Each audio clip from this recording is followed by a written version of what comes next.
Bonjour à tous et bienvenue sur Penseurs Sauvages. Vous en avez marre de nos dirigeants actuels, vous pensez que voter ça ne sert à rien, vous préférez passer à l'action que changer les choses, vous pensez que descendre dans la rue est le seul moyen de se faire entendre, en bref vous pensez que l'épée est plus efficace que la plume, et bah ça tombe bien parce que pour ce second article on va parler de révolution. On entend tous un peu partout parler de la révolution qui arrive, ou plus particulièrement de l'idée selon laquelle nous aurions besoin aujourd'hui d'une révolution. Et il est vrai qu'il y a bien des parallèles à faire entre les situations pré-révolutionnaires du passé, un peu partout dans le monde, et notre situation actuelle. On retrouve bel et bien à notre époque une forte ressemblance de conjoncture, qui semble indiquer inévitablement un prochain bouleversement politique, et je ne doute pas que pour beaucoup d'entre vous, la question n'est déjà plus de savoir si ce bouleversement va arriver, mais quand est-ce qu'il va arriver. Bien souvent, on envisage ces bouleversements forcément au travers de la lutte. On est alors certain que le peuple se soulèvera, négligera les urnes pour voter avec des pavés directement dans la rue, et que le véritable changement ne pourra survenir qu'en extirpant manu militari les actuels occupants de l'Elysée. Il est bien rare que qui que ce soit parmi ceux qui soutiennent que le bouleversement arrive, le perçoivent comme pouvant parvenir des urnes. En fait, l'idée a plutôt tendance à faire rire ceux qui ont suivi les résultats électoraux ne serait-ce que sur ces 5 dernières années. J'ai un temps été de ceux qui étaient de cet avis selon lequel, puisque la voie politique ne fonctionnait à l'évidence pas pour changer les choses, le seul moyen réel d'obtenir un renouveau politique en France et ailleurs serait d'amorcer une révolution. En bref, l'idée selon laquelle le seul moyen de rétablir la démocratie serait de le faire par la force. Seulement voilà, après une longue réflexion sur le sujet, j'en suis peu à peu venu à réaliser que cette idée était illusoire et trompeuse, car je me suis rendu compte que la vision d'une révolution que j'avais en tête était profondément erronée, ou plutôt idéalisée. Comme une espèce de vague idée poétique de la révolte, dans laquelle le peuple descendrait dans la rue avec des tambours, scanderait des slogans, ferait preuve d'une ténacité telle que même les gaz lacrymogènes et les flashballs ne les arrêteraient plus, si bien que leur rang grossirait jour après jour, la police serait submergée et finirait elle-même par rejoindre le camp des manifestants, puis se rendrait avec eux assiéger l'Elysée et le gouvernement démissionnerait, le peuple prendrait le pouvoir, instaurer une démocratie dont on suppose que tout le monde serait parfaitement d'accord sur le modèle, et ainsi le peuple français applaudirait unanimement l'unité dans la lutte qui les aura menés à la victoire. Je caricature à peine. Je suis régulièrement confronté à cette même vision idéalisée de la révolution dont j'ai été la proie à une certaine période. Comme si la révolution était un moyen de transiter directement d'une situation d'oppression à une situation d'émancipation, sans rien entre les deux, ou alors une brève période de manifestation festive comparable à un festival d'été. C'est seulement après m'être un peu davantage renseigné sur l'histoire que j'ai réalisé à quel point j'idéalisais naïvement le déroulement d'une révolution. Comme s'il s'agissait de descendre dans la rue, passer un bon moment avec des copains, renvoyer quelques fumigènes au CRS, puis chanter victoire et rentrer chez soi à temps pour le dernier épisode de Game of Thrones. Mais la réalité, c'est que lorsqu'on admire Marianne guidant le peuple vers la liberté, on omet souvent de remarquer qu'elle doit pour ça enjamber une pile de cadavres. Parce que oui, une révolution c'est rarement pacifique, et quand ça ne l'est pas, ça ne l'est, mais alors vraiment pas du tout. Et surtout, on a tendance à en idéaliser l'aboutissement comme si faire la révolution était une étape brève entre deux situations politiques stables. Mais on oublie souvent de s'intéresser à la longue période tumultueuse d'instabilité qui a régné entre ces deux points dans le temps. Le problème de la lutte violente, c'est que les fusils dialoguent bien moins efficacement que les livres, et du coup dans le vacarme des combats, il est bien difficile de faire entendre la voix de la raison. C'est pas exactement une situation propice au dialogue constructif et aux décisions réfléchies qu'une situation dans laquelle une vision politique est imposée par la force. Parce que quand deux idées s'opposent par les armes, c'est bien difficile de distinguer laquelle est la plus sage que l'autre pour choisir de défendre son accession au pouvoir. C'est donc plutôt un terrain de jeu parfait pour les arrivistes, les fourbes, les carriéristes et les profiteurs sans scrupules qui prolifèrent alors dans leur environnement idéal. Ici par exemple vous voyez un certain Joseph Fouché. Alors retenez ce nom parce qu'on va parler de lui à différentes reprises dans la vidéo. Au passage, si vous l'avez pas déjà lu, je vous recommande son excellente biographie rédigée par Stefan Zweig. Sérieusement lisez-la, même Game of Thrones c'est Bambi en comparaison. Les individus comme lui parviennent toujours à tirer leur meilleur avantage des situations les plus incertaines possibles, et n'hésitent pas à jouer avec la vie de centaines voire de milliers de personnes innocentes pour parvenir à leur fin. Ce qui fait donc des périodes révolutionnaires et post-révolutionnaires, des situations politiques extrêmement instables où les plus malins parviennent toujours à tirer leur épingle du jeu face aux gens intègres et raisonnables. Parce que ce qu'on oublie un peu trop facilement de rappeler quant à la Révolution française, c'est qu'entre la ratification de la monarchie constitutionnelle de 1789 par Louis XVI et la stabilisation de la Troisième République en 1871, il y a eu près d'un siècle d'instabilité, de terreur, de tuerie, de trahison, de retour à la monarchie, de coups d'état, de guerre civile, d'invasion ennemie, d'instauration de dictature et même d'empire. Alors comme pour savoir où on va, il faut d'abord savoir d'où on vient, revoyons rapidement les événements de cette période de 82 ans pour y voir un peu plus clair.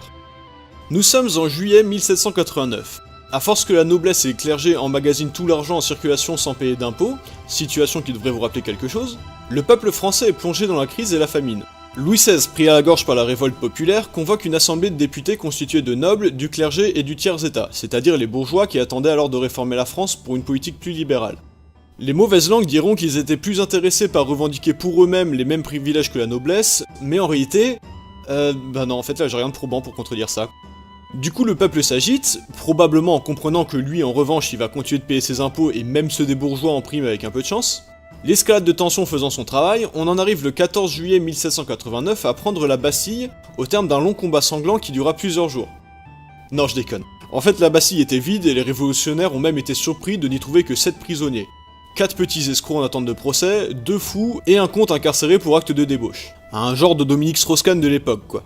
Alors, par avance, non, c'était pas le marquis de Sade. Cette rumeur est en fait fausse, Sade avait bien été incarcéré à la Bastille, mais avait été transféré quelques jours à peine avant sa prise par les révolutionnaires, en raison justement de ses hurlements clamant qu'on y égorgeait les prisonniers. Bon, on se doute bien qu'il a dû faire ça dans le but de convaincre les révolutionnaires de prendre la Bastille pour le libérer dans la foulée.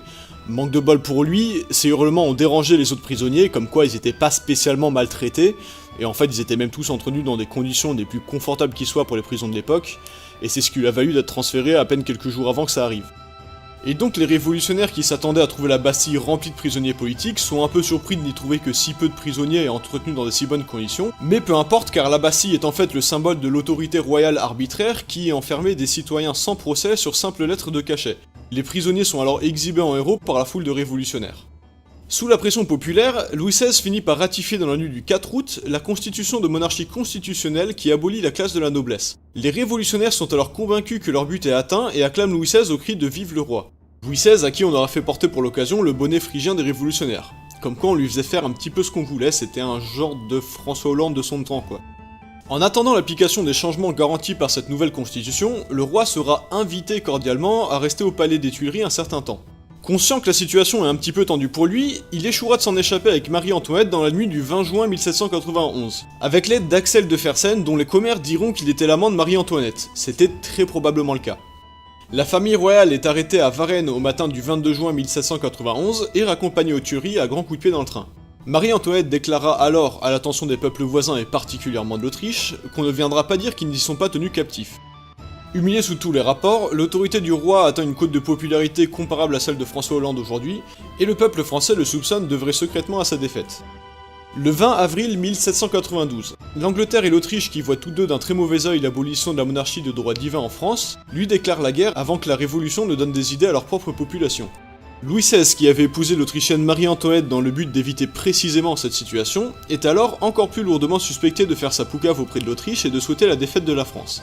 Partout, les journaux l'accusent de livrer des renseignements militaires à l'ennemi et décrivent Marie-Antoinette en des termes peu élogieux. C'est alors que le 25 juillet 1792, le duc Charles-Guillaume Ferdinand de Brunswick-Wolfenbüttel, que nous appellerons duc de Brunswick comme tout le monde pour des raisons de ponctualité, a la bonne idée de faire parvenir à Paris une lettre de menace qui ordonne courtoisement la libération du roi, le rétablissement de la monarchie de droit divin et l'abolition de tout traité ou constitution qui aura pu être signé par lui sous la contrainte. Sans quoi il s'en viendra gaiement massacrer le peuple français pour leur apprendre qui c'est qui est nommé par le bon Dieu parce que faut pas charrier non plus. La légende dit qu'on aurait entendu Louis XVI hurler depuis les Tuileries « Brunswick c'est gentil de vouloir aider mais là tu m'aides pas en fait. Hashtag j'ai rien fait ». Confirmés dans leur soupçon de la trahison du roi qui aura préféré pactiser avec l'ennemi que de soutenir son propre peuple, la famille royale est alors transférée à la prison du Temple. Un procès est ouvert et les républicains se découvrent une soudaine aspiration pour la méthode scientifique. Ils décident alors de mettre à l'épreuve des faits la théorie selon laquelle l'autorité divine ne saurait être contestée par de simples mortels. Ils mettent alors au point une petite expérience pratique, partant du principe que si l'on programmait la décapitation du roi élu par la volonté divine, Dieu lui-même devrait intervenir pour empêcher que l'action ne soit menée à bien, ce qui mettrait fin à la polémique une fois pour toutes. Le 21 janvier 1793, l'expérience se montre peu concluante pour la théorie soutenue par le duc de Brunswick. Le clergé fut par ailleurs contraint d'accepter l'invalidité de la nature divine de l'autorité royale face à la pertinence de la démonstration, mais se satisfera de cette preuve que les voies du Seigneur sont bel et bien impénétrables, y voyant l'évidence irréfutable de la vérité de la Bible. La France a alors attaqué de toutes parts et les victimes sont nombreuses, mais le peuple français est visiblement trop résilient pour baisser les bras au seul prétexte que le sang inonde la rue. Après tout, leur devise est à présent la liberté ou la mort. Et c'est en chantant la Marseillaise qu'ils retournent au combat. D'ailleurs, à ce sujet, quand la Marseillaise dit « Ils viennent jusque dans vos bras, égorger vos fils et vos compagnes », c'est des crimes de l'armée autrichienne qu'il est question. Et quand elle dit qu'un sang impur abreuve nos sillons, c'est du sang des révolutionnaires, dit impur par opposition au sang bleu de la noblesse, qu'il s'agit de verser pour défendre les idéaux républicains. Donc le prochain qui me sort que les paroles de la Marseillaise sont violentes et racistes, je l'enferme dans une bibliothèque, avec interdiction d'aller aux toilettes tant qu'il a pas lu l'intégrale des publications sur la Révolution française. Je reprends. Grâce à ce nouveau hit de l'été, une grosse ambiance s'empare de l'armée française qui finit par doucher l'armée autrichienne sur le dance floor. Cependant, la violence de la guerre et la trahison de Louis XVI instillant une paranoïa d'ennemis, une chasse aux traîtres est lancée sur tout le territoire et un certain Robespierre instaure alors une dictature qui restera dans l'histoire sous le nom de la Terreur. Si les citoyens français ont versé leur sang impur pour défendre l'idéal républicain, ce n'est pourtant pas eux qui nommeront Robespierre à la tête de la nation française nouvellement créée, c'est par la Convention que Robespierre s'imposera. La foule se déchaîne et les têtes tombent par l'eau familiale en promotion chez Carrefour. La princesse Laval, meilleure amie de la reine, est décapitée et sa tête est exhibée à Marie-Antoinette par les fenêtres de la prison du Temple. Délicate intention de la part des révolutionnaires. Peu après, en octobre 1793, Marie-Antoinette rejoindra son amie au banc des têtes tombées, en compagnie des rivaux de Robespierre, parmi lesquels Desmoulins et Danton, ses anciens amis qui n'avaient pas su montrer des convictions conformes à sa vision politique. Dans un même temps, une guerre civile éclate en France, la chasse aux prêtres menée par les révolutionnaires n'est pas très au goût des paysans qui sont fortement attachés à la religion. Le christianisme est aboli par Robespierre et remplacé par le déisme avec l'établissement du culte de l'être suprême. Les conspirationnistes parleront d'influence maçonnique, mais en réalité... non, là-dessus j'ai rien non plus, en fait c'était probablement le cas. Mais pour l'anecdote, c'est aussi là que le calendrier grégorien sera remplacé par le calendrier révolutionnaire, dont l'an 0 marquera la chute de la royauté en 1792. En Thermidor en 2, donc juillet 1794 pour ceux qui suivent, un mois après sa prise de pouvoir dictatoriale, Robespierre a la maladresse de vouloir faire guillotiner Fouché, mais il sous-estime complètement son swag. Fouché est un parasite tenace, il parvient en une seule nuit à terroriser les membres de la Convention en leur affirmant à chacun un par un que Robespierre leur en veut personnellement et qu'ils seront les prochains guillotinés aussitôt après lui, à moins qu'il ne se retourne contre le dictateur. Alors que Robespierre était convaincu que faire voter la décapitation de Fouché ne serait qu'une formalité, surprise, c'est lui qui se retrouve sur l'échafaud à sa place. Il n'y a pas à dire, Fouché était un enfoiré certes, mais un enfoiré de très haut niveau. La dictature de Robespierre s'effondre alors et laisse la place au directoire composé de 5 membres dirigeant simultanément les affaires de la France. Ce mode de gouvernement original permettra l'instauration d'un bordel politique encore inégalé dans l'histoire sur une période de 1795 à 1799. Prenant avantage de ce désordre sur fond de guerre civile, un certain général Bonaparte profite de sa forte position dans l'armée pour mener un coup d'état en envahissant le directoire avec ses troupes le 9 novembre 1799, et s'autoproclame alors premier consul. Bonaparte bénéficiant d'un très grand soutien de la population et de l'armée, l'opposition est alors trop faible pour renverser son autorité et il en profite pour imposer la constitution de l'an 8, qui derrière un maquillage démocratique centralise en fait le pouvoir sur sa personne.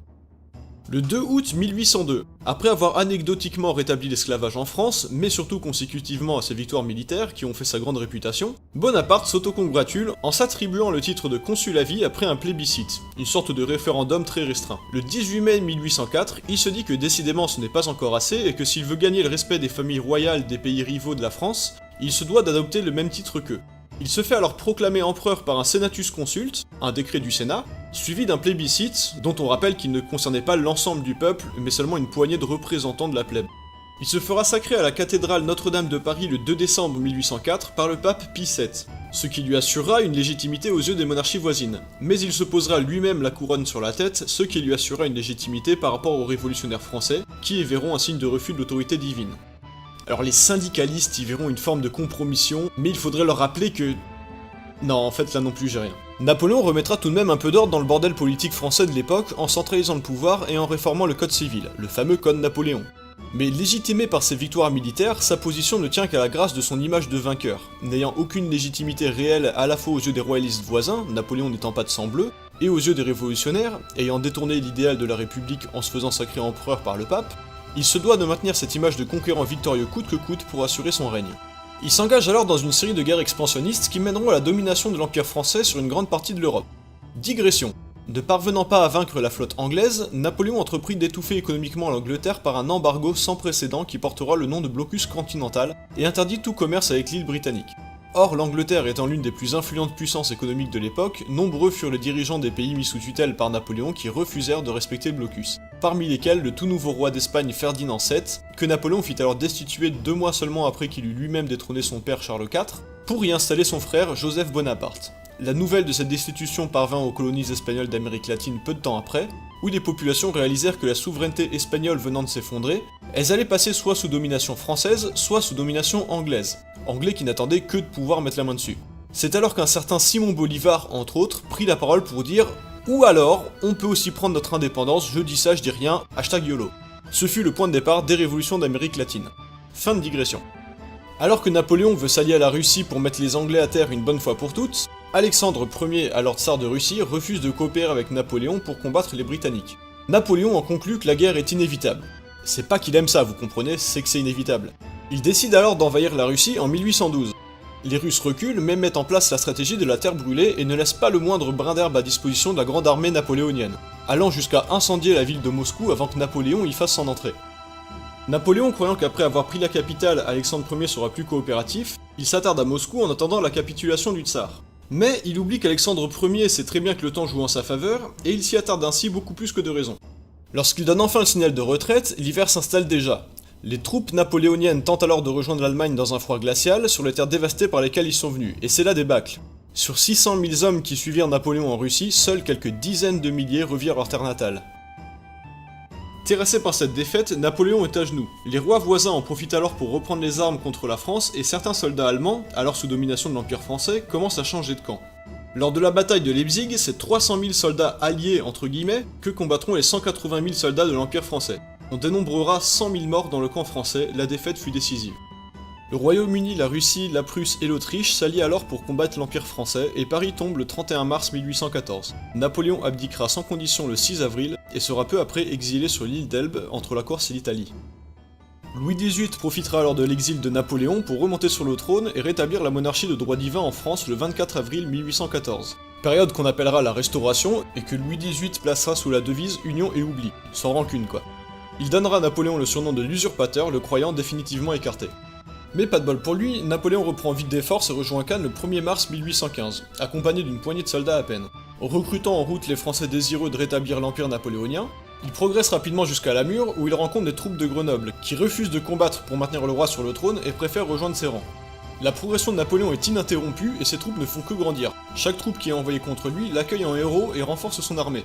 Même le maréchal Ney, qui avait promis à Louis XVIII de ramener Napoléon dans une cage de fer, s'incline devant son ancien empereur, geste qui par la suite lui coûtera la vie.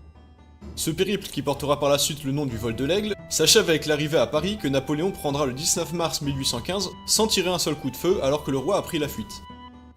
Napoléon tente alors de jouer la carte du mec bien intentionné et affirme aux pays voisins son désir de paix, là aussi sans rancune quoi.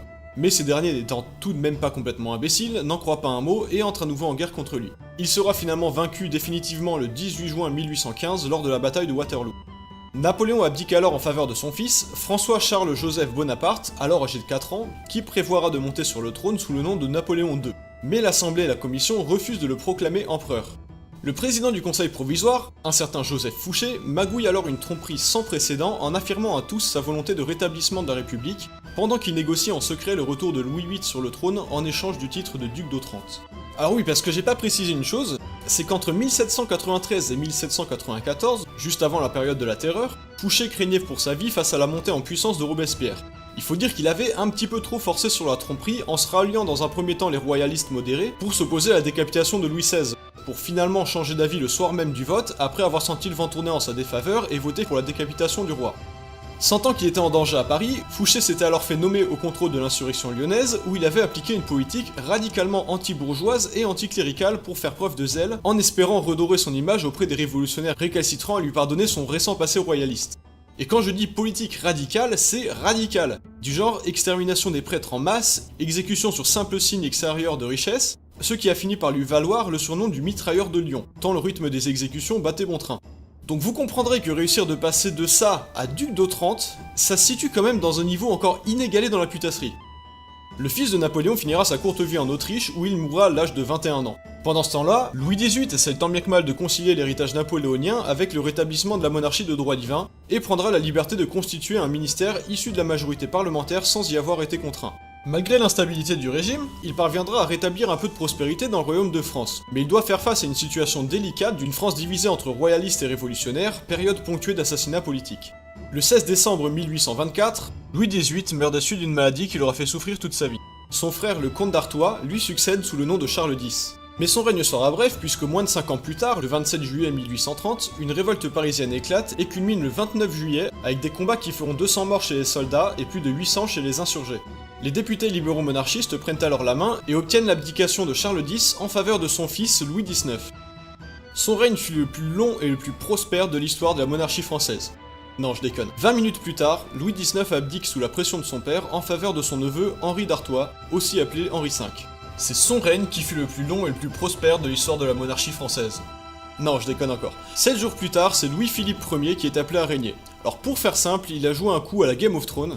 Ayant été nommé régent dans l'attente de proclamation du nouveau roi, il proclamera bien l'abdication de Charles X à la Chambre, mais omettra de mentionner qu'elle est en faveur d'Henri V, pour ensuite tirer son épingle du jeu auprès des députés. L'héritage de la Révolution faisant, Louis-Philippe Ier est alors proclamé roi des Français et non pas roi de France, le 3 août 1830. Il règne alors dans une opposition multilatérale, face à la fois aux partisans de Charles V qui ne reconnaissent pas sa légitimité au trône, aux partisans de Louis XIX qui considèrent qu'il devrait être le seul souverain légitime, et même aux vrais légitimistes qui considèrent aussi que Charles X est le seul vrai souverain légitime au trône de France. Vous sentez venir le bordel là? Eh ben ça loupe pas, le 28 juillet 1835, il échappe de justesse à un attentat de Giuseppe Fieschi qui tente de l'abattre à l'aide de sa machine infernale, une sorte de fusil primitif à canon multiple. Cet attentat n'entamera pas son règne. Par contre, Louis-Philippe a le fâcheux défaut de revenir à une politique libérale qui entraîne une dégradation des conditions de vie des classes populaires et creuse à nouveau les écarts de richesse. Encore une fois, on en revient à la situation qui avait causé la Révolution et qui devrait vous rappeler quelque chose. Une crise économique éclate entre 1846 et 1848, et les personnalités du gouvernement sont alors éclaboussées par des scandales de toutes sortes. Il y a la mort mystérieuse du prince de Condé, des pots de vin dans l'affaire de fusil Gisquet, l'évasion de Louis-Napoléon Bonaparte qui était enfermé pour tentative de putsch depuis 1840, la rumeur de suicide suite à la mort du ministre de la Justice Nicolas Martin du Nord, l'affaire Teste-Cubière, c'est une affaire de corruption entre deux ministres, le suicide par empoisonnement à l'arsenic du duc de Choiseul-Praslin, et même une affaire de corruption et d'arnaque originale qui implique le garde des Sceaux qui aurait vendu un poste de haut fonctionnaire à un pigeon qui a ensuite fait des vagues en réclamant son dû. Là aussi ça devrait vous rappeler une certaine atmosphère médiatique. L'insurrection gagne du terrain et Louis-Philippe finit par abdiquer le 24 février 1848, en faveur de son petit-fils Louis-Philippe II qui est alors âgé de 10 ans, son fils étant mort dans un accident 6 ans plus tôt. Louis-Philippe Ier, légèrement flippé à l'idée de finir comme Louis XVI et Marie-Antoinette, prend la fuite déguisé en femme, acte qui marquera la fin peu glorieuse de la monarchie en France.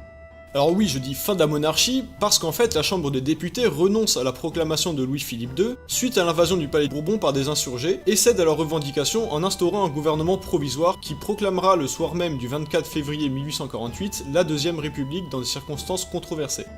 Ce gouvernement provisoire prend plusieurs décisions marquantes, parmi lesquelles le suffrage universel. Bon, uniquement masculin, mais c'est déjà un progrès car avant ça la voix du citoyen n'était pas reconnue comme égale à celle du noble ou du bourgeois. Il y aura aussi l'abolition de la peine de mort pour raison politique, qui préviendra de revenir à une période de terreur, la mise en application des principes de liberté individuelle qui étaient jusque-là restés théoriques du fait des nombreux renversements politiques, et la fin de l'esclavage dans les colonies françaises. Alors il y aurait beaucoup à dire sur l'esclavage et son abolition, mais ça sera peut-être le sujet d'une autre vidéo. Cette deuxième république revient donc plus au fondement de l'héritage révolutionnaire qu'elle s'efforce d'appliquer, mais la division des Français est encore vive et le gouvernement vacille violemment et rapidement d'un coin à l'autre entre libéraux et conservateurs dans la même année de 1848. En décembre 1848, démarrent les premières élections présidentielles de France dont le républicain Louis-Napoléon Bonaparte, troisième fils de Napoléon Bonaparte, sortira largement vainqueur avec 74,2% des suffrages exprimés. Or Bonaparte, fidèle à la conviction pseudo-républicaine de son père, forme un gouvernement à forte influence monarchiste, le Parti de l'Ordre, qui fera tout son possible pour écarter les républicains du débat. Celui-ci obtiendra le 24 mars 1849 l'interdiction de la formation de clubs politiques, barrant ainsi la route à Ledru-Rollin, qui essayait de fonder le parti Solidarité Républicaine, une alliance républicaine démocrate-socialiste. Ce qui permettra au Parti de l'Ordre de remporter les élections législatives avec 53% des voix et 64% des élus. Mais les démocrates socialistes progresseront tout de même avec 25% des voix, alors que les républicains modérés reculent avec 11% des voix. Et des foyers politiques d'extrême gauche s'enracinent un peu partout en France. Cependant, le Parti de l'Ordre accédant au pouvoir, ils appliquent une politique conservatrice catholique. Et alors qu'une troupe est envoyée à Rome pour défendre la jeune République romaine en Italie, le Parti de l'Ordre inverse finalement leur mission pour les opposer aux républicains et défendre à la place le rétablissement de Pie IX à ses prérogatives. Les républicains garderont cet épisode en travers de la gorge, choqués que des soldats de la République combattent des républicains pour restaurer une monarchie. Ledru-Rollin appelle alors à des manifestations, mais tout le monde s'en fout. Sauf le Parti de l'Ordre, qui fait arrêter plusieurs meneurs et contraignent Ledru-Rollin à s'exiler en Angleterre. Là, le peuple cesse de s'en foutre et des manifestations éclatent un peu partout, faisant des dizaines de morts. Le gouvernement resserre alors la vis contre les chefs républicains, suspend 34 députés de leur mandat, poussant la plupart à l'exil, et impose peu à peu une répression des idées républicaines, notamment via des mesures de censure de la presse. Effrayé par la menace socialiste, il lutte également contre l'université en renforçant la place de l'église catholique dans l'enseignement. Mauvais calcul qui engendrera une poussée de l'anticléricalisme chez les intellectuels et la perte des socialistes chrétiens dans leur rang. Malgré ces mesures, la résistance républicaine ne faiblit pas. Lors des élections du 10 mars et 18 avril 1850, ils parviennent à faire élire 21 de leurs candidats en remplacement de leur chef déchu par mandat. Le gouvernement Bonaparte prend peur face à cette résistance républicaine et réduit encore davantage la liberté de presse. Cette oppression des républicains ne fait pas l'unanimité au sein du Parti de l'Ordre, dont certains ne cachent même plus leur opposition à la présidence de Bonaparte. Mais l'échec de fusion du Parti de l'Ordre avec des courants monarchistes et royalistes en 1851 renforce finalement la position de Bonaparte, qui part alors en campagne pour les élections de 1852 avec un fort soutien de la population. Petit bémol cependant, la Constitution lui interdit de se présenter à ces élections, ayant déjà effectué l'unique mandat qui lui est autorisé. Il tente alors de lancer une campagne de révision de la Constitution, mais échoue à obtenir la majorité aux 3/4 nécessaires. Qu'à cela ne tienne, il suivra les traces du papa en préparant un coup d'état. Après tout, pourquoi s'emmerder à suivre les règles du jeu quand elles nous entravent pour gagner rapidement?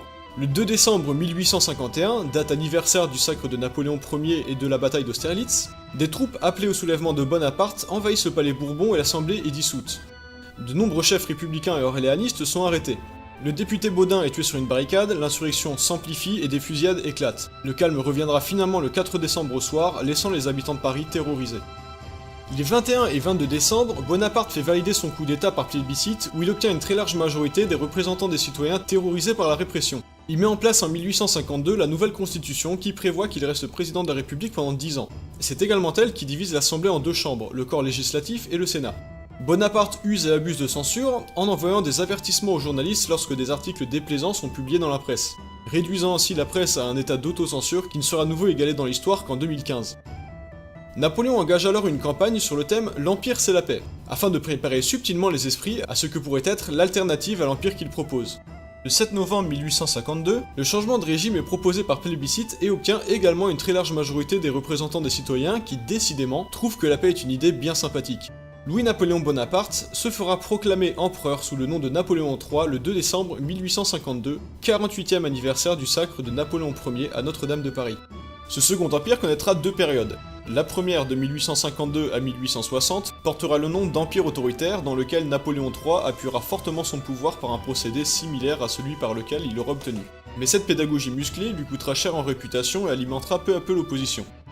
La seconde de 1860 à 1870 portera le nom d'Empire libéral, période à laquelle il fera petit à petit des concessions à l'opposition libérale, dans l'espoir de rehausser sa cote de popularité dans les sondages Facebook et couper l'herbe sous le pied des aspirants révolutionnaires en apaisant les tensions.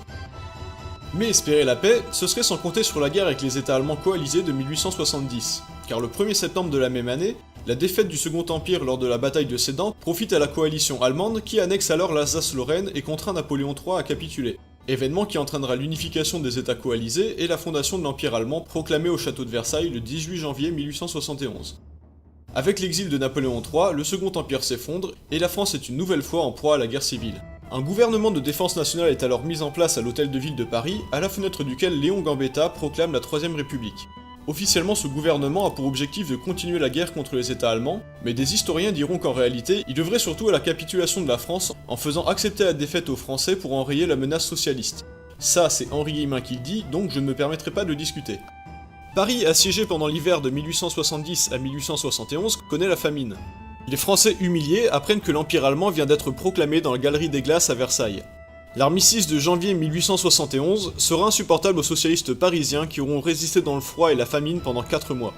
Pour détendre l'atmosphère, le gouvernement nomme alors de surcroît 3 bonapartistes au poste de préfet de police et fait interdire les principaux journaux d'extrême gauche. On voit quand même difficilement comment on pouvait attiser davantage l'instabilité du moment. Ah, enfin si, peut-être en supprimant la solde d'1,50 € par jour payé aux gardes nationaux, ça aussi c'était pas la meilleure idée qui soit. Comme il se doit, les socialistes finissent par s'insurger, et le 17 mars 1780, le gouvernement envoie des soldats s'emparer des canons de la butte Montmartre qu'ils veulent utiliser.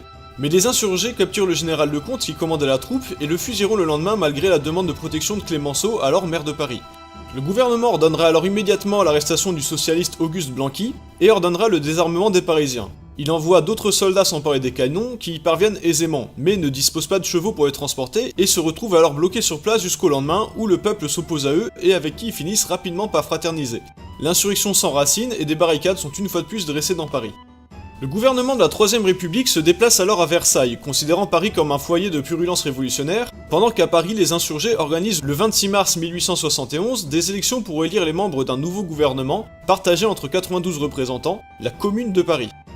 Dans les faits, ce sont 70 représentants qui y siégeront, une partie des élus démissionnant rapidement et d'autres comme Auguste Blanqui ne pouvant se rendre à Paris. Mais chose rare, toutes les tendances politiques y sont représentées, et les représentants sont essentiellement issus de classes sociales basses. Ce nouveau gouvernement entre alors en compétition avec celui de la Troisième République qui continue d'exercer son autorité depuis Versailles.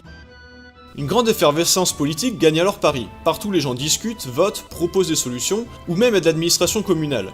C'est une période de grands débats dirigée vers la création d'un nouvel ordre social plus favorable aux classes populaires. Plus de 70 journaux sont créés et des réunions publiques se forment spontanément un peu partout. C'est une belle utopie, au sens noble du terme, si ce n'est que la Commune interdira tout de même les publications de presse favorables au gouvernement de la Troisième République. La Commune prendra en à peine 2 mois d'existence des mesures inédites en termes de démocratie, de travail, d'émancipation des femmes, de liberté de presse, de services publics, de justice, d'enseignement, de liberté de culte, etc., etc. Malheureusement, la fête sera de courte durée. Le gouvernement de la Troisième République obtient le soutien de l'Allemagne pour former une nouvelle armée qui lancera à l'assaut de la Commune le 21 mai 1781. Date qui marquera le début de la semaine sanglante, durant laquelle les communards se feront écraser. Les derniers combats auront lieu au cimetière du Père-Lachaise le 28 mai, et il s'ensuivra une répression impitoyable contre les communards. On estime entre 6000 et 7500 morts chez les communards, et 877 chez les Versaillais. Avec la Commune disparaissent la totalité des mesures prises en son autorité. Certaines seront néanmoins reprises par la République quelques décennies plus tard. La Troisième République redeviendra dès lors le seul gouvernement légitime de France, qui parviendra enfin à se stabiliser durablement. Enfin, pas exactement, car peu après surviendra la Première Guerre mondiale, les Français n'ayant jamais pu digérer la prise de l'Alsace-Lorraine par l'Allemagne. Mais à partir de là, on considéra que les événements ne sont plus directement conséquents de la Révolution. Bon, c'était un peu long comme résumé, je vous l'accorde, mais c'était nécessaire. Alors qu'est-ce qu'on peut conclure de tout ça? 4 choses. Premièrement, merci Wikipédia, mais ça vous le savez déjà. Deuxièmement, on voit clairement que la Révolution française n'a pas été un bref événement qui a permis de transiter de la monarchie à la République sans heurts, contrairement à ce à quoi on tend à l'idéaliser. Troisièmement, cette transition s'est faite au prix d'un bilan humain terrifiant. Entre 380 000 morts et 570 000 morts sur toute sa durée, dont entre 240 000 et 400 000 durant la seule période de 1789 à 1793. Et c'est sans compter les morts sur les champs de bataille durant les nombreuses guerres conséquentes de la Révolution. Et quatrièmement, le bilan final de la Révolution est lui-même tout relatif. Alors partant de ce constat, peut-on décemment souhaiter une révolution comme une chose positive? Quelle amélioration politique contemporaine peut être suffisamment précieuse pour justifier une telle pile de cadavres? Probablement aucune. Mais on pourra me répondre que lorsqu'on parle de révolution, c'est de révolution pacifique qu'on parle. D'accord, mais il faudra alors m'expliquer comment on fait basculer un gouvernement corrompu pacifiquement. Parce que comme on l'a vu dans l'épisode de la Commune, lui ne se privera pas d'y recourir à la violence. Il serait bien naïf de croire que le gouvernement se priverait d'envoyer au moins charger ses CRS à grands coups d'armes non létales pour établir l'ordre public que les révolutionnaires pacifiques auront à leurs yeux perturbé. De fait, il n'existe qu'une alternative lorsqu'on décide de renoncer au système électoral, manifester pacifiquement sans résultat, ce qui ne sert à rien, ou manifester violemment et justifier une réponse létale, puis une escalade de violence qui se soldera à n'en pas douter par un bilan humain comparable à celui de la Révolution française. Et surtout, la possibilité ou non de renverser un gouvernement sans violence n'est même pas la bonne question. Comme on l'a vu dans l'histoire de la Révolution, un régime n'est pas remplacé par un autre en un claquement de doigts, c'est un procédé long, instable, ponctué de renversements divers, d'alternance entre l'ancien et le nouveau régime, et même régulièrement accentué de régimes plus radicaux encore, comme des dictatures ou des empires. Au regard de l'histoire qu'on vient de survoler, on peut voir qu'il y a certes des grands moments, des principes nobles pour lesquels les Français ont donné leur vie, une résilience remarquable des justes contre les tyrans et les tricheurs, des idéaux fondamentaux qui sont parvenus à s'imposer contre la plus récalcitrante des volontés, etc., etc. Mais on voit aussi un retour constant du modèle oppresseur qui a été combattu. Un terrain de jeu idéal pour les apprentis Fouché qui tirent toujours leur épingle du jeu. D'ailleurs, pour l'anecdote, Fouché n'a jamais été exécuté. Il finira exilé par la cour de Louis XVIII dans laquelle il aura réalisé un peu tard qu'il faisait tâche en raison de son passé de mitrailleur de Lyon. Aussi parce qu'ayant voté pour la décapitation de Louis XVI, il se retrouvait accusé de régicide par la loi du 12 janvier 1816. Mais il aura fini ses jours confortablement à Trieste, en Italie, jusqu'à mourir de vieillesse bien à l'abri de la lame de la guillotine, à l'âge de 81 ans et après avoir pris soin de brûler tous ses papiers. Finalement, on a en droit de se demander si la raison pour laquelle nous sommes aujourd'hui en république et non pas en monarchie, sinon sous un empire, ce n'est pas tout simplement une grande partie de chance plus qu'autre chose. Ou plutôt, est-ce que cet aboutissement est bien le meilleur qui aurait été possible, ce dont on peut fermement douter au regard de l'épisode de la Commune. C'est donc d'une naïveté sans fin de croire qu'en recourant à la révolution, même avec sous la main un modèle social parfait pour remplacer le système actuel, on parviendrait sans faute rapidement et pacifiquement à obtenir le modèle voulu et non pas une dérive potentiellement pire que le modèle qu'on aura voulu remplacer. Et quand bien même on y parviendrait d'un coup de baguette magique, sans mort, sans délai et sans erreur, ce nouveau modèle social ne serait probablement pas au goût des pays voisins qui chercheraient, comme durant la Révolution française, à l'anéantir pour éviter que la révolte ne se propage chez eux.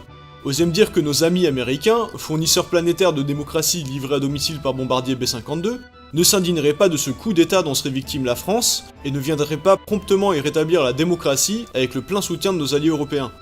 Mais plus fondamentalement, je vois deux obstacles majeurs à l'accomplissement d'une révolution. Le premier d'ordre pratique et le second d'ordre philosophique. Pour ce qui est de la pratique, j'entends depuis des années déjà des gens me dire « élection piège à con », convaincus que les urnes ne pourront jamais être un vecteur de changement politique en France. Je leur accorde qu'il y a de quoi en douter, quand on voit qu'on a dégagé Sarkozy pour Hollande et qu'au final on a la même politique, sinon une politique encore plus à l'extrême droite que la précédente, on se demande en effet si voter sert réellement à quoi que ce soit. Digression, j'aimerais vous présenter ce que j'appelle le théorème de Manuel Valls. Il est possible de s'orienter à gauche en tournant 3 fois de suite à droite. 86% des Français ne sont pas convaincus qu'il s'applique en politique. Je reprends. Il y a donc des raisons légitimes de douter que les élections puissent changer quoi que ce soit, c'est un fait. Mais pour autant, quel réalisme y a-t-il à croire qu'une révolution puisse voir le jour? Car bien que corrompues, nos institutions politiques sont encore fonctionnelles. Si aucun parti actuel ne vous satisfait, vous pouvez créer le vôtre. Alors certes, il y a beaucoup à dire sur ce point, et la réalité c'est qu'il est presque impossible de le faire sans être un professionnel de la politique. Mais presque impossible, c'est pas complètement impossible. Et tant que vous êtes trop occupé à dire qu'il faut attendre la révolution au lieu de créer ou rejoindre un parti existant, entre parenthèses, pensez à vérifier qu'il n'en existe pas déjà un, je dis ça je dis rien, et bah ce parti n'existera pas, ou alors il se développera pas comme il pourrait. De plus, et c'est là un coup fatal à l'idée révolutionnaire, en quoi est-ce qu'il est rationnel de penser qu'on peut réussir à rassembler assez de monde prêt à donner sa vie pour renverser le régime actuel par la révolution, tout en étant absolument certain qu'il soit impossible de convaincre assez de monde de se déplacer en toute sécurité aux urnes pour le même objectif. S'il est possible d'unir le peuple français pour mener à bien un renversement politique par la révolution, est-ce que c'est pas tout autant possible, et même infiniment plus facile, de l'unir pour faire la même chose pour les voies démocratiques qui sont à notre disposition? Et puis philosophiquement parlant, il y a un autre obstacle incontournable qui est celui de la légitimité de la violence. Comment et pourquoi légitimer la violence, ou même la lutte citoyenne pacifique dans la rue par exemple, alors qu'il existe des outils démocratiques, ou en tout cas une liberté politique suffisante pour obtenir pacifiquement le résultat voulu, et qu'on refuserait alors de les utiliser? Par ce choix de ne pas employer les moyens pacifiques ou légaux à notre disposition, on légitime la répression à notre égard. On autorise donc l'État à sortir les flashballs d'une part, mais on le légitime également dans sa décision aux yeux de la population qui verra les révoltés comme des hooligans, des délinquants qui auront choisi d'user de violence sans raison légitime. Et ne comptez pas sur les médias de masse pour défendre l'idée inverse. Le fait est que la révolution n'est jamais une solution souhaitable, elle est seulement parfois une solution inévitable, justement en cas d'absence d'alternative pacifique. Il est illusoire de croire que l'emploi de la violence se fasse gratuitement, car toute violence génère et légitime une opposition et constitue un cercle vicieux. L'exemple de la révolution communiste est très révélateur en ce sens. Je l'avais brièvement mentionné dans ma précédente vidéo, je ne suis pas communiste ou marxiste car je trouve qu'il y a des contradictions internes à ces doctrines, en premier lieu leur nature doctrinale justement car je défends la raison et le sens critique, qu'une pensée dogmatique interdit nécessairement. Je ne m'attarderai pas là-dessus, mais pour faire vite, disons que la vision d'égalité absolue est incohérente avec la réalité. Il existe des lieux, des situations, des projets ou des activités préférables à d'autres de manière factuelle, et décider que tout le monde soit parfaitement égal et devrait également être satisfait de sa situation est de ce fait impossible. Il y aura toujours d'une part un effort à demander à celui dont la situation ou le travail est moins plaisant qu'un autre à compensation égale. Et comme il faudra d'autre part décider de quelles conditions est attribué à qui, et que chacun voudra naturellement le meilleur pour lui, il faudra que quelqu'un, en l'occurrence l'État, puisse décider à votre place de quelle situation sera la vôtre, et dont vous devrez vous satisfaire. On obtient donc forcément un État disposant d'un pouvoir totalitaire sur la vie des citoyens, qui est une porte ouverte aux abus des décideurs qui se verront confier un pouvoir trop important sur nos vies, raison pour laquelle, à mon sens, on a vu naître en URSS la classe des fonctionnaires privilégiés, en contradiction complète avec la doctrine communiste. Mais revenons-en à nos révolutions, et on va prendre pour exemple la révolution communiste. Alors je vous rassure, je vais être bien plus bref que pour la révolution française, c'est pas qu'il y ait moins à dire, loin de là, mais il faut aussi que cette vidéo se termine un jour. Il faut d'abord comprendre une chose, c'est que contrairement à une croyance populaire, Marx n'a jamais prédit l'effondrement du capitalisme. Il avait dénoncé ces contradictions internes par la démonstration que je citais justement dans ma précédente vidéo.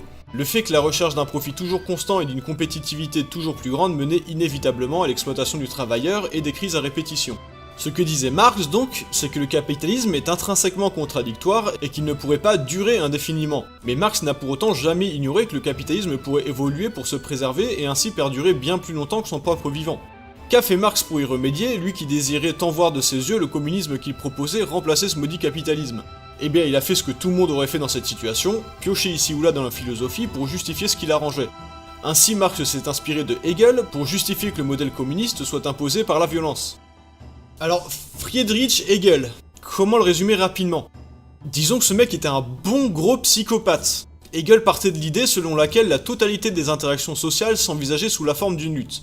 Plus exactement, une lutte pour la reconnaissance dans laquelle vous êtes nécessairement confronté à la seule alternative d'écraser l'autre par votre supériorité virile, ou vous effacer face à la sienne en acceptant minablement la mort de votre ego. En bref, pour Hegel, quand vous allez acheter votre baguette de pain, vous vous engagez dans une lutte à mort. C'est le terme qu'il employait lui-même, entre votre ego et celui de votre boulanger. Ce n'est pas l'exemple qu'il employait lui-même. Un conseil, parents, montrez à vos enfants que vous les aimez si vous voulez pas qu'ils finissent comme ce type. Ou au moins interdisez-lui de faire de la philosophie, parce que comme vous allez le voir, ça peut avoir des conséquences assez graves. Hegel voyait donc la lutte comme le fondement de tous les rapports sociaux, même dans un débat cordial et détendu entre amis, on se livrait selon lui à une lutte pour s'imposer face à l'autre au moyen de sa supériorité intellectuelle. Les armes changent mais le combat est fondamentalement le même qu'un duel à l'épée et la mort seulement métaphorique. Il soulignait que cette lutte était créatrice, par elle le progrès voyait le jour, lutte après lutte, l'humanité progressait dans le sens de son évolution. Hegel était profondément chrétien, et pour lui ce progrès réalisé au travers de la lutte opérait le dessein de l'humanité tel que voulu par Dieu. Non pas celui-là, Dieu, le seul vrai Dieu, chrétien donc selon Hegel. Il y aurait donc une lutte constante et omniprésente. Par cette lutte naît le progrès, et ce progrès tend à un aboutissement, l'accomplissement ultime de l'humanité, prévu et voulu par le Dieu chrétien, dont semble-t-il le projet était d'avoir créé l'humanité pour qu'elle se foute sur la gueule pendant des millénaires jusqu'à enfin atteindre la paix. Ainsi, l'idée de lutte hegelienne propose trois choses. Premièrement, que la lutte est inévitable, elle est inhérente à la création, enfin bref, allez voir ailleurs avec vos conneries de hippie, on vous dit que c'est pas possible de faire sans. Deuxièmement, la lutte est utile, derrière ses apparences destructrices, elle permet en fait de construire davantage qu'elle ne détruit. C'est la raison pour laquelle un bon athlète de course commence toujours sa carrière en se pétant les deux jambes. Et troisièmement, la lutte tend vers un but ultime de l'humanité, l'accomplissement du dessein qui lui était assigné par Dieu. Une fois celui-ci atteint, on aura donc toute l'éternité pour se faire chier. C'est donc de ça que s'inspire Marx pour justifier l'imposition violente du communisme face au capitalisme, en s'appuyant sur cette triple justification. La lutte est inévitable, alors inutile de se leurrer sur des moyens pacifistes d'abolir le capitalisme. Elle est utile, alors pourquoi s'en priver? Et surtout, elle tend vers un but ultime, et ce but, que pourrait-il être d'autre que le communisme lui-même? Cette politique révolutionnaire dans tous les sens du terme, qui abolit enfin le droit de propriété responsable de tous les maux de la terre. Seule démarcation notable avec la pensée théologique d'Hegel, Marx s'abstient d'insérer Dieu dans l'équation. L'excuse est donc toute trouvée. Il est illusoire d'attendre que le capitalisme s'effondre seul ou qu'il soit renversé pacifiquement. Il faut imposer le communisme par la lutte armée, seul moteur possible du progrès social, et toute violence est alors justifiée en vue de l'aboutissement ultime de la société humaine, le communisme. En une phrase, la fin justifie les moyens, tous les moyens. De cette justification marxiste du communisme révolutionnaire naîtra le concept que vous connaissez tous sans peut-être en avoir saisi pleinement le sens, celui de lutte finale. Dès lors, Marx commet l'erreur qui sera à mon sens fatale à son rêve. Il y greffe lui-même le cancer qui conduira plus tard l'URSS à son échec.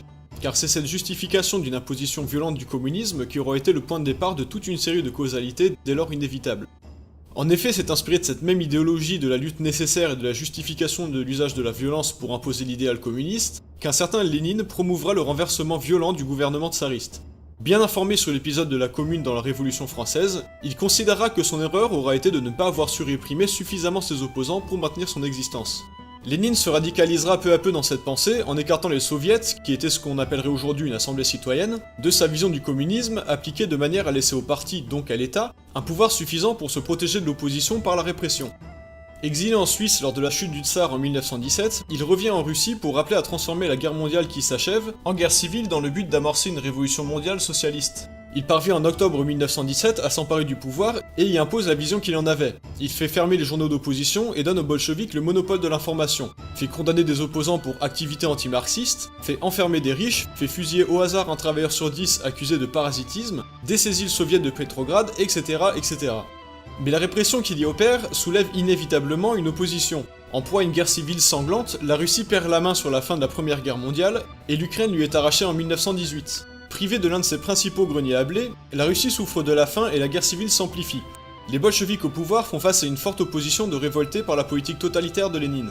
Pour faire face à la famine qui guette, Lénine monte alors un système centralisé de réquisition qui envoie des troupes saisir le surplus des récoltes de paysans, leur saisissant parfois la totalité de leur production jusqu'aux graines nécessaires à la semaille.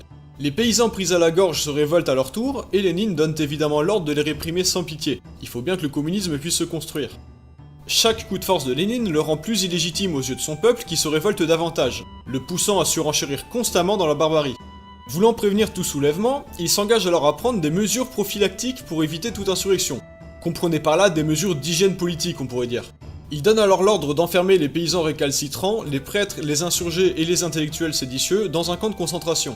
La nuit du 16 au 17 juillet 1918, désireux de ne laisser aux opposants aucun symbole auquel se rallier, il fait fusiller à bout portant le tsar Nicolas II, sa femme et ses 5 enfants dans la cave de leur résidence où ils étaient maintenus prisonniers depuis la chute du régime tsariste. Commence alors la période de la Terreur rouge, période de répression particulièrement sanglante, exécutions publiques, épuration à grande échelle, instrumentalisation des tensions ethniques pour déstabiliser l'opposition. En 1919, il lance une politique de décosaquisation et engage un génocide des Cosaques, ancien soutien du gouvernement tsariste, qui sera particulièrement meurtrier. Tant et si bien que Lénine en arrive à exercer le pouvoir en contradiction avec ses propres théories. La dictature du prolétariat défendue par Marx à caractère transitoire devient permanente et Lénine en arrive finalement à instaurer une dictature tout court, contredisant totalement la prédiction marxiste du dépérissement progressif des institutions étatiques, qu'il voyait comme inhérent à l'application de sa théorie. Le parti communiste monopolise le pouvoir et la police politique sévit dans toute la Russie. La spirale se poursuit avec une tentative d'attentat contre Lénine, que la propagande récupère à son avantage en amplifiant et canalisant l'émotion suscitée. #Je suis Lénine. La déportation en camp de concentration est institutionnalisée en pratique courante, et ces camps deviennent des camps de travaux, les goulags. Lénine n'associe jamais directement son nom aux agissements du parti, de sorte à maintenir son image publique épurée de toute accusation. Bon, l'histoire est encore longue, très longue même, mais je la développerai pas entièrement parce que l'essentiel de mon propos est là. Imposer un changement par la force, peu importe les bonnes intentions qui vous animent, ne peut qu'entraîner une opposition violente qu'il faudra réprimer dans la violence, ce qui soulèvera plus d'opposition violente, et on entre alors forcément dans un cercle vicieux dont il est particulièrement long, douloureux et délicat de se sortir. Je le redis, la révolution violente n'est donc jamais souhaitable, elle est seulement parfois inévitable quand aucune autre alternative n'existe. Et c'est précisément pour obtenir ces alternatives non violentes que tant d'autres avant nous ont versé leur sang, pour que nous puissions nous obtenir un changement sans avoir à verser le nôtre. Ce serait vraiment pas leur faire honneur que renier la valeur de ces outils démocratiques qu'ils nous ont légués. Peu importe s'ils sont rouillés, peu importe s'ils sont largement détournés de leur source originale, peu importe que leur efficacité ne soit pas aussi intacte qu'elle devrait l'être, et peu importe s'ils ne portent pas aussi facilement les fruits qu'on attend d'eux. Ils sont là, ils existent toujours, et il ne tient qu'à nous de nous en emparer, de les débarrasser de la poussière et de la rouille qui les envahit pour leur rendre leur fonction. Il est possible de changer les choses sans violence, mais c'est uniquement possible par le biais des outils démocratiques dont nous disposons. C'est d'ailleurs pas plus difficile que d'aller risquer sa vie en affrontant l'armée de son propre pays, ni plus long d'attendre 82 ans que le régime se stabilise enfin entre deux coups d'état. Ça ne demande qu'une chose, c'est affûter son sens critique, sa conscience politique et son implication citoyenne. Et ça vous pouvez le faire en suivant des études, en lisant des livres ou même en regardant des vidéos intelligentes comme celle-ci. Il existe d'autres youtubeurs qui sont presque aussi intéressants que moi. Alors cherchez-les, instruisez-vous et résistez par votre force d'esprit, pas par la violence qui est l'outil le plus paresseux et inefficace qui soit. Bon, je m'arrête là, j'espère que cette vidéo vous aura permis de vous questionner sur le bien fondé de l'idée d'une révolution violente et sur l'inefficacité supposée du peu de démocratie qu'il nous reste. À tous ceux qui ne croient plus en la politique, qui pensent que voter est un piège à con et que le seul moyen de s'opposer au système c'est de prôner la révolution, comprenez qu'il n'y a rien de plus utile pour ce système qu'un citoyen qui se désengage de ses responsabilités politiques pour poursuivre un idéal révolutionnaire qu'il ne parviendra non seulement jamais à mettre en marche, mais même justifierait une réponse violente dont le rapport de force serait toujours à l'avantage de l'oppresseur s'il y parvenait. Alors informez-vous, affirmez-vous et rappelez-leur que nous sommes une démocratie et que votre parole compte. Alors d'accord, il y aurait encore beaucoup à dire sur la démocratie, mais ça tombe bien, ce sera sûrement le sujet d'une prochaine vidéo. Merci beaucoup aux quelques courageux qui auront eu la patience de m'écouter jusqu'au bout. Franchement, je sais pas comment vous avez fait, moi perso j'aurais pas pu. Avant de terminer cette vidéo, j'aimerais remercier tous ceux qui me suivent. On approche de la barre des 100 000 abonnés, parce que oui, il en manque déjà plus que 99 915, encore un tout petit effort donc. Mais plus sérieusement, ma première vidéo a déjà presque 800 vues au moment où j'enregistre. Alors ça peut paraître peu en regard des superstars de YouTube qui font des millions de vues par vidéo, mais très honnêtement je m'attendais à faire entre 50 et 200 vues maximum sur ce tout début de chaîne, et 800 vues c'est quand même très encourageant pour une première vidéo. Sans oublier que j'ai 26 pouces bleus et pas un seul pouce rouge, ce qui est exceptionnel pour une vidéo politisée. Mais bon ça j'imagine que ça va pas durer. Un remerciement tout particulier aussi pour Bonzou News qui a fait l'effort de chercher des chiffres exacts de nombre de décès qu'il y avait eu pendant la Révolution. C'est certain que ça m'a fait gagner un temps très précieux. Vous aurez aussi sûrement remarqué que le son est bien meilleur que sur la précédente vidéo, c'est tout simplement parce que j'ai pu mettre en marche mon micro studio et j'espère que vous avez apprécié l'amélioration de qualité. Si vous aimez ce que je fais, vous pouvez me soutenir sur Tipeee. Alors comme je l'ai pas fait la dernière fois, j'explique un petit peu le principe. Tipeee, c'est une plateforme de financement participatif sur laquelle vous pouvez soutenir des artistes qui vous plaisent et dont vous pensez qu'ils méritent un coup de pouce, en leur laissant une petite somme mensuellement. Donc ça commence par 1 euro par mois, mais n'hésitez pas à aller jusqu'à 10 000 euros par mois, ça me fera vraiment très plaisir et ça a pas de prix. Si vous voulez approfondir le sujet de la Révolution, je ne saurais que trop vous recommander l'intégrale des dossiers de l'histoire de l'illustre Henri Guillemin. Alors il y en a un paquet donc ça risque de vous prendre un moment, mais au moins vous risquez pas de vous ennuyer. Si cette vidéo vous a plu, vous connaissez la procédure, cliquez sur le pouce bleu, partagez-la sur les réseaux sociaux ou ailleurs, et laissez des commentaires. N'oubliez pas que c'est grâce à ça, et seulement grâce à ça, que la chaîne peut progresser. En ce moment, je suis très pris par mes études et un peu chargé d'activités, donc le rythme de publication va rester assez bas, mais je vais faire mon maximum pour publier des vidéos le plus régulièrement possible, il faudra juste être un petit peu patient. Pour finir, prenez soin de vous, restez sauvages, et à très bientôt.